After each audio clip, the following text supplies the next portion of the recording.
Bismillahirrahmanirrahim. Alhamdulillahirabbil alamin. Wassalatu wassalamu ala asyrafil mursalin sayyidina Muhammadin wa ala alihi washabbihi ajma'in. Subhanaka la ilma lana illa ma 'allamtana innaka antal alimul hakim. Wa rabbi shrah li sadri wa yassir li amri wahlul 'uqdatam min lisani yafqahu qawli. La hawla wa la quwwata illa billah. A'udzu billahi minasyaitonir rajim. Ya ayyuhalladzina amanu kutiba 'alaikumus shiyam kama kutiba 'alal ladzina min qablikum la'allakum tattaqun. Alhamdulillah, bersyukur kita kepada Allah Subhanahu wa taala dengan limpah rahmatnya dapat bersama-sama kita hadir bersurau pada malam ini melaksanakan salat sunat tarawih berjamaah. Alhamdulillah, bersyukur kita juga kepada Allah SWT dengan limpah rahmatnya dapat kita diberi kesempatan untuk bersama-sama melaksanakan ibadah dan amal soleh di dalam bulan yang mulia, bulan yang begitu besar derajat martabatnya di sisi Allah SWT, yaitu bulan Ramadan, yang mana kehebatan bulan Ramadan Allah sebutkan Ramadan di dalam Al-Quran berbanding dengan bulan-bulan Islam yang lain. Kehebatan bulan Rajab, pada dia berlaku peristiwa besar Isra Mi'raj. Rajab Tuhan tak sebut di dalam Al-Quran. Kehebatan bulan Sya'ban, pada dia ada nisfu Sya'ban, Tuhan tak sebut Sya'ban dalam Al-Quran, tetapi Tuhan sebut Ramadan di dalam Al-Quran dalam ayat Syahrul Ramadan alladzi unzila fihi al-Quran hudan lin-nas wa bayyinatin minal huda wal furqan. Bulan Ramadan yang di dalamnya diturunkan Al-Quran sebagai petunjuk bagi manusia dan penjelasan kepada perkara yang hak dan batil. Yang mana kehebatan Ramadan, pada dia Allah turunkan nikmat yang begitu besar, nikmat yang begitu hebat sekali ganjaran kepada kita, yaitu Al-Quran, petunjuk hidayah kepada kita umat Islam, umat Nabi Muhammad SAW, satu yang paling berharga dikurniakan daripada atas kepada hamba dia yang di bawah kita lihat, yaitu Al-Quran Al-Karim, yang mana Rasulullah SAW menegaskan dalam hadisnya, taraktu fikum amrayn dan tadi itu matamastakun lima kitab Allah sunnah Rasulullah. Aku tinggalkan untuk kalian dua perkara, kalian tak akan sesat selama berpegang dengannya, yaitu Al-Quran dan sunnah Rasulullah SAW. Yang mana perlu kita ambil perhatian, kita hargai akan kurniaan nikmat yang Tuhan kurniakan begitu besar kepada kita umat Nabi Muhammad SAW, yang mana perlu kita hargai Al-Quran. Kita takut keadaan dunia sekarang, dunia dah pergi kepada penghujung dia, yang mana tanda-tanda kecil kiamat telah banyak, telah semua kelihatan dilihat di rata-rata tempat. Kini tibalah tanda-tanda besar pula yang akan datang menemui kita, yang mana kita takut salah satunya Al-Quran akan dihilangkan. Petunjuk besar, nikmat yang betul besar yang diturunkan oleh Allah SWT dalam bulan Ramadan akan ditarik balik, yaitu Al-Quran. Perlu kita ambil perhatian, yang mana kita lihat selagi Al-Quran ada, maka selagi itulah dosa-dosa kita diampunkan. Selagi kitab Al-Quran yang ada, selagi itulah dosa-dosa kita akan diampunkan. Pintu taubat masih terbuka selagi ayat-ayat Al-Quran dihafal dan tak dihilangkan di dada orang-orang yang beriman. Abdullah bin Mas'ud pernah berkata, lihat, sesungguhnya kelak Al-Quran akan dicabut dari dada kamu dalam satu malam. Ia dihilangkan daripada hafalan-hafalan orang-orang Islam, sehingga bumi ini tiada sedikit pun ayat-ayat Al-Quran. Perlu kita ambil perhatian. Kabar yang menakutkan kepada kita lihat, yang mana dia menyatakan sesungguhnya kelak akhir zaman ini, kita ni pada masa ini kita lihat Al-Quran akan dicabut dari dada kamu dalam satu malam. Daripada sanubari kita, daripada dada kita, pada satu malam kita lihat dia dihilangkan daripada hafalan orang-orang Islam. Hilang terus daripada hafalan kita ni pada satu malam kita lihat, sehingga bumi ini tiada sedikit pun ayat-ayat Al-Quran, yang mana Al-Quran akan diangkat ke langit sekaligus pada waktu malam. Dan suasana bunyi pada masa tersebut sungguh menakutkan. Bunyi seperti deruan lebah di sarang.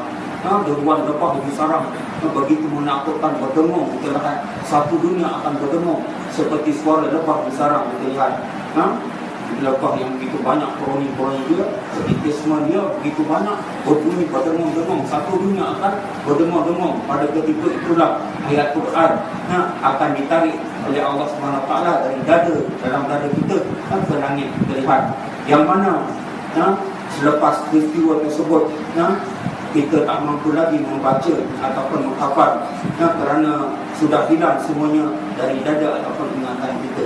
Pada masa itu kita lihat manusia tergamang semua, tak mampu nak buat apa-apa.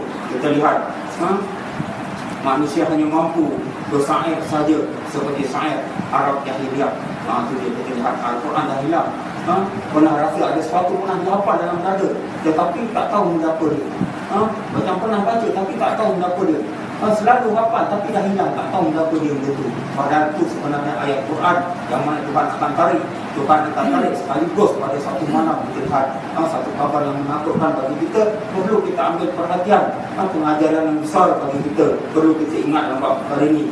Jadi bersama-samalah kita rebut peluang selagi hayat kita masih ada, lebih-lebih lagi dalam bulan Ramadan Al-Mubarak, bulan yang penuh dengan kemuliaan di sisi Allah SWT. Kita rebut peluang pada dia. Selalu baca Al-Quran, tadarus Al-Quran, rajin baca Al-Quran. Yang mana kita lihat dinyatakan sebaik-baik manusia adalah orang yang belajar Al-Quran dan mengajarkannya. Dinyatakan oleh Allah SWT, dinyatakan oleh Rasulullah SAW, sebaik-baik manusia itu adalah orang yang belajar Al-Quran dan mengajarkannya. Yang mana telah ada dalil dalam Al-Quran, telah dinyatakan kita lihat khairukum man ta'allama Al-Quran wa 'allamahu. Sebaik-baik kita ni orang yang belajar Al-Quran lepas tu mengajarkannya. Kita lihat itulah kita lihat sebaik-baik di antara kita manusia ni orang yang belajar Al-Quran dan kemudian mengajarkannya pula kepada sahabat-sahabat dia, saudara-saudara yang lain. Kita lihat itu perlu kita ambil perhatian, kita rebut peluang nampak pada ni. Yang kedua dinyatakan tentang kebaikan Al-Quran ni, mereka yang mahir Al-Quran akan bersama malaikat dan para nabi di akhirat kelak. Kita lihat mereka yang mahir dalam Al-Quran ni akan bersama dengan para malaikat Allah dan para anbiya di akhirat kelak. Kita lihat sekumpulan para anbiya, pada dia ada terdiri umat Nabi Muhammad SAW yang mahir dalam Al-Quran. Kita lihat pada ini kurniaan nikmat yang begitu besar bagi mereka yang mahir dalam Al-Quran. Kita lihat yang mana dinyatakan juga membaca Al-Quran diibaratkan seperti limau yang manis, mempunyai bau dan rasa yang sedap dan disukai. Kita lihat itu kita dinyatakan akan kehebatan mereka yang mengamalkan Al-Quran, yang belajar Al-Quran, yang membaca Al-Quran. Kita lihat ahli Al-Quran akan mendapat darjah yang tinggi mengikut sebanyak mana Al-Quran yang dihafal, yang dibacanya. Kita lihat yang mana dipunyakan bagi mereka yang mengamalkan, yang membaca Al-Quran akan mendapat darjat yang tinggi mengikut sebanyak mana Al-Quran yang dihafalkan dia. Itu pengajaran bagi kita, rebut peluang dalam bab perkara ini. Sampaikan kepada anak-anak kita betapa pentingnya Al-Quran. Sebelum Al-Quran dihilangkan, dinyatakan supaya kita ambil perhatian dalam bab perkara ini. Kita lihat yang mana dinyatakan juga, kita lihat pengamal Al-Quran akan dipakaikan dengan pakaian kemuliaan Allah, dengan mahkota di syurga kelak. Mereka yang pengamal Al-Quran akan diberi kehormatan di syurga kelak dengan diberi pakaian kemuliaan, diberi pakaian kemuliaan dan mahkota di syurga kelak bagi mereka yang mengamal Al-Quran. Kita lihat apa ini. baca tidak diamalkan. Apakah pada tuntutan larangan di dalam Al-Quran tu kita lihat petunjuk perkara yang hak dan batil tu diamalkan. Dia diberi penghargaan oleh Allah Subhanahu Wa Taala di dalam syurga kelak dengan ganjaran yang begitu hebat sekali kita lihat. Dinyatakan kita lihat orang yang berkebolehan menghafal Al-Quran seolah-olah seperti menerima wahyu, seolah-olah seperti menerima wahyu, cuma dia bukan Nabi saja. Itu dia kita lihat kehebatan orang yang berkebolehan menghafal Al-Quran ini, seolah-olah dia menerima wahyu daripada Allah Subhanahu Wa Taala, cuma dia bukan Nabi dia. Itu berbeza.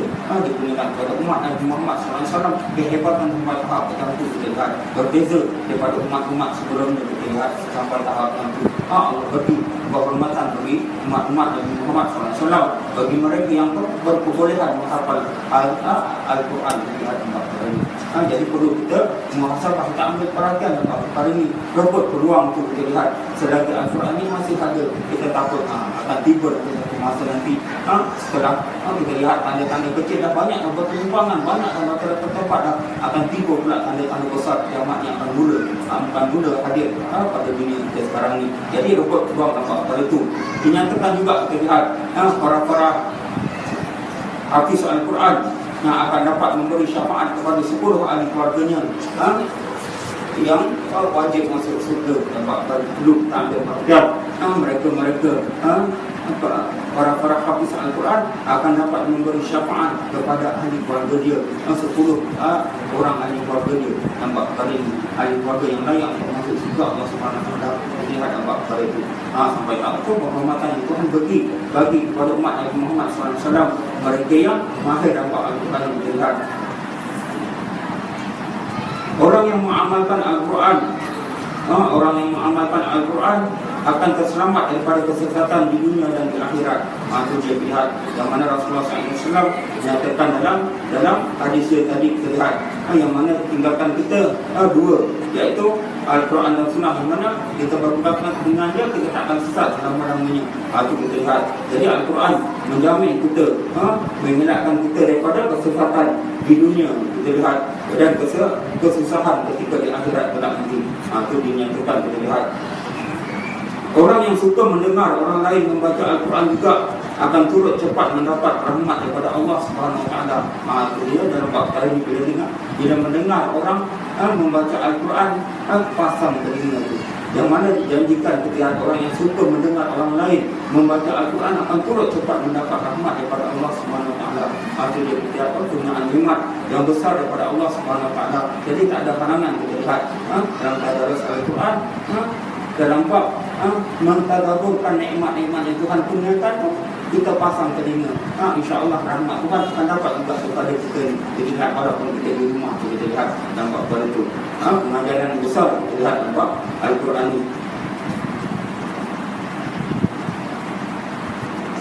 yang mana kita lihat membaca Al-Quran dengan bertajwid akan mendapat 70 pahala bagi setiap huruf yang dia baca dia. Itu kita surah Tuhan bagi kelebihan yang besar bagi mereka yang membaca Al-Quran dengan bertajwid akan mendapat 70 pahala bagi setiap huruf dia. Yang mana kita tahu setiap huruf tu dilipat ganda 10 kali ganda. Kita lihat kita umat Nabi Muhammad SAW, bukannya huruf saja kebaikan yang kita lakukan, al-fasan punya asyri amsalnya atau azidu ataupun lebih Tuhan nak bagi. Nampak perkara itu kita lihat.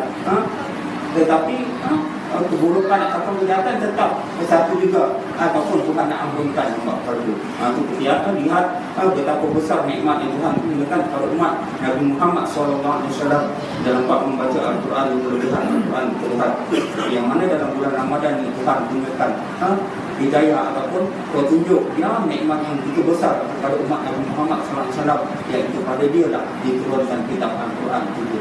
Tak dipilih pada bulan-bulan lain, tetapi dipilih dalam bulan Ramadan supaya kita ambil perhatian nampak perkara ini kita lihat. Yang mana orang-orang yang membaca Al-Quran juga sebenarnya dia sedang berbicara dengan Allah SWT. Itu dia kelebihan bagi mereka yang membaca Al-Quran. Kita lihat penghormatan yang besar digunakan kepada mereka yang membaca Al-Quran. Kita lihat manusia yang paling dicintai oleh Allah adalah mereka yang paling pandai di dalam Al-Quran. Menyatakan kita lihat manusia yang paling dicintai Allah adalah mereka yang paling pandai di dalam Al-Quran. Itu dia lihat kehebatan bagi mereka yang pandai dalam Al-Quran. Yang mana Tuhan pasti sayang, cinta dia kepada mereka yang pandai dengan Al-Quran. Perlu kita ambil perhatian perkara ini. Yang mana orang yang faham dan tahu akan maksud Al-Quran, yang mana dia dijamin kecerdikan dan pintar sewaktu di dunia lagi. Itu dia kita lihat. Orang yang faham dan tahu akan maksud-maksud Al-Quran akan dijamin dia punya kecerdikan dia dan kepintaran dia sewaktu di dunia lagi. Tuhan nak bagi balasan dia bagi mereka yang mahir dan faham dalam bab Al-Quran. Itu kita lihat nikmat yang besar Tuhan berikan bagi mereka yang pandai dalam bab Al-Quran. Dinyatakan juga kita lihat setiap sesuatu yang padanya ada Al-Quran, maka Allah akan memuliakan dia. Setiap sesuatu yang padanya ada Al-Quran, pada contoh dia pada negara yang mengamalkan Al-Quran, Tuhan angkat darjat martabat negara tersebut, Tuhan muliakan negara tersebut. Sebaliknya kalau negara itu tak mengamalkan Al-Quran, maka Tuhan tak muliakan negara tersebut. Itu patut kita ambil perhatian dalam perkara ini. Kalau orang bersungguh-sungguh nak mendakwakan Al-Quran kat negara ini, kita beri sokongan, kita beri sokongan bantuan. Kita lihat sebab Al-Quran adalah hak Allah, hak Allah yang perlu kita tunaikan, hak yang perlu kita tunaikan, wajib kita tunaikan. Yang mana Allah memuliakan sesuatu yang pada dia ada Al-Quran. Lebih-lebih lagi pada negara-negara yang mengamalkan Al-Quran sebagai perlembagaan yang utama, maka negara tersebut dimuliakan oleh Allah SWT. Kita lihat pada seseorang yang mengamalkan Al-Quran, orang yang mana kita telah dengar banyak dari lihat mereka yang Al-Quran ada pada diri dia yang mana Allah mengangkat darjat martabat dia pada hamba-hamba dia yang lain. Kita lihat pada ini. Begitu juga kat rumah kita. Kalau kat rumah kita Al-Quran, kita lihat selalu dibacakan Al-Quran. Banyak Al-Quran ada yang mana Allah akan naik mengangkat darjat martabat kita, menyelamatkan kita. Dijamin kita lihat bagi mereka yang mengamalkan Al-Quran yang baik ini. Begitulah juga kita lihat mana-mana tempat ke, kat masjid ke, kat surau ke, Al-Quran tu yang ada Al-Quran yang pada dia Tuhan muliakan juga tempat tu. Jadi diamalkan. Yang mana Al-Quran menyatakan kita lihat. Kalau kita lalu kat tepi dia macam baby nak minta diangkatkan. Kita lihat. Bayang macam budak kecil yang minta diangkat, dia minta diambil, dibaca, dipegang, kita lihat. Itu kita lihat Al-Quran. Itulah disuruh sangat kita kapal suci Al-Quran ni. Kalau boleh kat rumah kita ni berada pada tempat yang mudah kita capai, kita pegang. Selain daripada tempat salat, macam tempat ni mula-mula kita masuk rumah kita akan duduk. Kat mana? Kat kerusi yang depan meja dia. Pastikan depan meja tu ada kitab Al-Quran. Yang mana kita lihat Allah menjanjikan balasan-balasan bagi mereka yang selalu mengamalkan Al-Quran, selalu membacakan Al-Quran, yang mana Allah beri kenikmatan yang besar kepada umat Nabi Muhammad pada bulan Ramadan, iaitu pada dia diturunkan Al-Quran Karim, yang mana dia merupakan petunjuk hidayah bagi kita umat Nabi Muhammad SAW. Tiada yang begitu penting lagi melainkan mendapat petunjuk dan hidayah, menjamin keselamatan kita dunia dan akhirat, menjamin keselamatan kita untuk menjadi hamba Allah yang direda, untuk dia masuk surga Allah SWT. Itu dia kita lihat betapa cepatnya kitab Al-Quran yang mana diturunkan di dalam bulan Ramadan Al-Mubarak. Wallahu a'lam.